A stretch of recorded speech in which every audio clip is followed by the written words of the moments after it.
Hey, Read Through the Word. Today is November 9th, and today's lesson is called A People Without a Purpose. We are in Acts chapter 7 with Stephen today. And let's sort of get where we are. So there is a problem going on in the Jerusalem church at this time. There are, at this point now, you're starting to have what they call the Hellenistic. There were the Greek-speaking believers and Hebrew-speaking believers, and saying that there were people missing out on the daily distribution of food, and so that the apostles, which would be later called the overseers, elders, pastors, so they can concentrate their time on prayer and preaching the word. Then they pick a group of men to be deacons to help with serving the members of the church. And one of these men is Stephen. And that's who we meet right here. So Stephen is one of the first deacons, which is covered in Acts chapter 6. And when we meet him in beginning of Acts chapter 7, Stephen had been arrested, and there were people that were telling lies about him. And so at this point, everyone at the high council stared at Stephen because his face became bright as an angel. And the high priest asked Stephen, "Are these accusations true?" And so this is the verse I picked. It says, "This was Stephen's reply. Brothers and fathers, listen to me. Our glorious God appeared to our ancestor Abraham in Mesopotamia before he settled in Haran." And then he continues into this absolutely beautiful sermon / defense of the faith for all of chapter 7.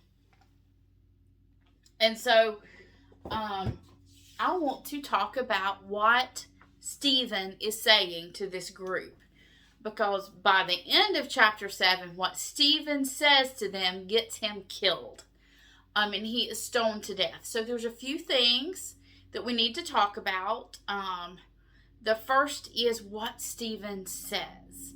Now, it is a rundown of the Old Testament and so far into the New. That's what he does.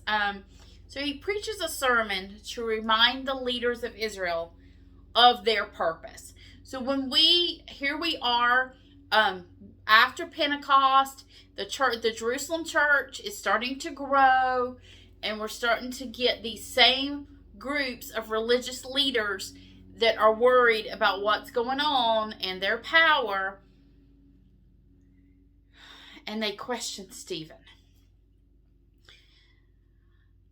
At this point, what we need to understand is they've turned an Old Testament relationship-based religion into a New Testament religion. I mean, not New Testament, but during that intertestamental period, by the time of the New Testament, the religious leaders of the day have turned Judaism into a works-based religion. We've talked about that all through the Old Testament, that's what was going to happen. And it is.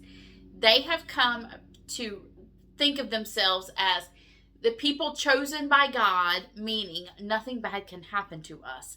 And the people that are, how do we know that we are the chosen of God, this land that we are in? And they will also say the temple. And let's see, within 40 years or so, they'll be ripped out of the land and the temple as well. So he preaches this sermon, and I want you to remember way back at the beginning of the year when we met Abram in Genesis, I said we needed to trace all through the Bible that every time God had this for his people, that they were a people with a position, with a place, and with a purpose for every age throughout all of Scripture, those are 4 things you can look at to see if they are on target with who God has designed them to be, who they were set apart to be.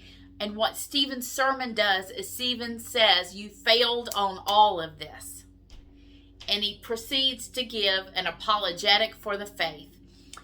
And so what Stephen reminds them of are that they are a people. They are a people. That's what he says. Abraham was told to go.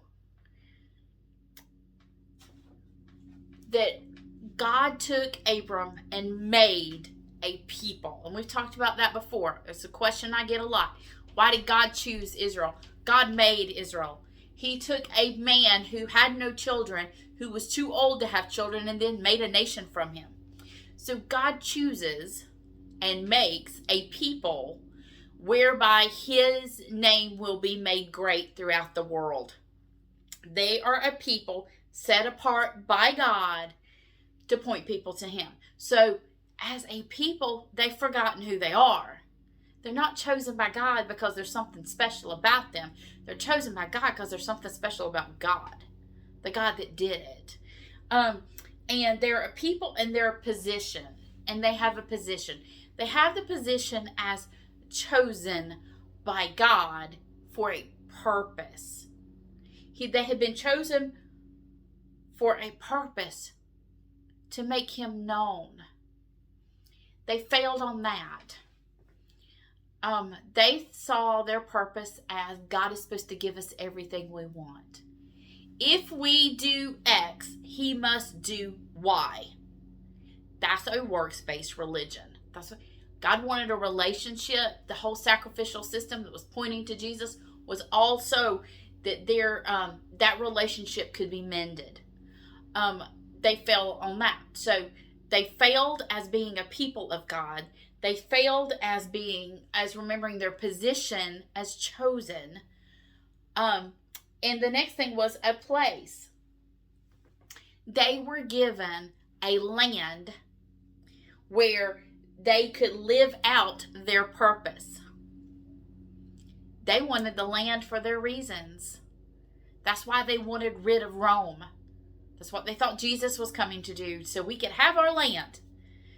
The point of the land is so that in this specific place, this group of people with a position as chosen by God could then show the entire world what it was like to be the people of God and point all to him. They fail on that as well. And Stephen's sermon continues to remind them of all the things they were supposed to have done, and they failed.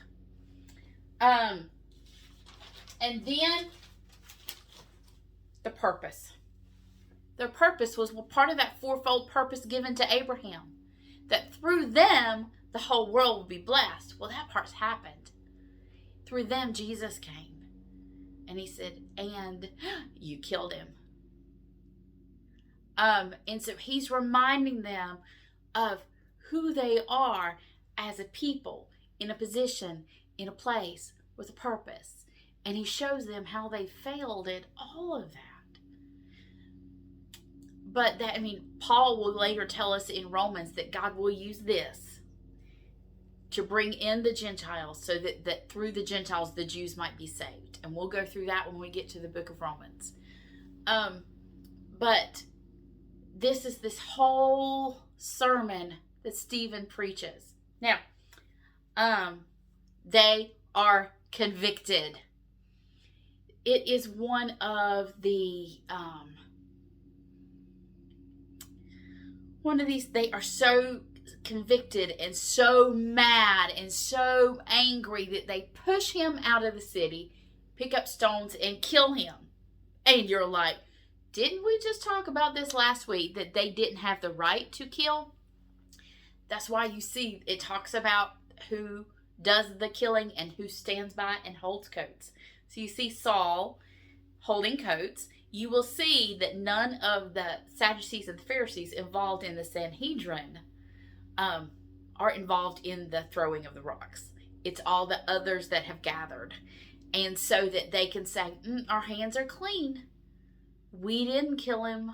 The people there got so angry they picked up stones. So plausible deniability is what is going on here. So they didn't have the right to kill Stephen either, but they do. Stephen was of no consequence in their plans. In doing that to Jesus was well known and would have caused a problem of the timing, because now we're past Pentecost, so we're past all that Rome's actually going to care what's going on. So that part, so we're left at the end of this sermon. They are convicted. Stephen is stoned to death. I cannot imagine what it's like to be stoned to death. But it says that Stephen sees Jesus standing at the right hand of the Father, welcoming him home. The first martyr. So, but we also see standing by is a man named Saul, holding coats so that everyone else can kill Stephen, because he approved of it. And that's going to take us on in to the rest of Acts. So, we'll see you next time on Read Through the Word.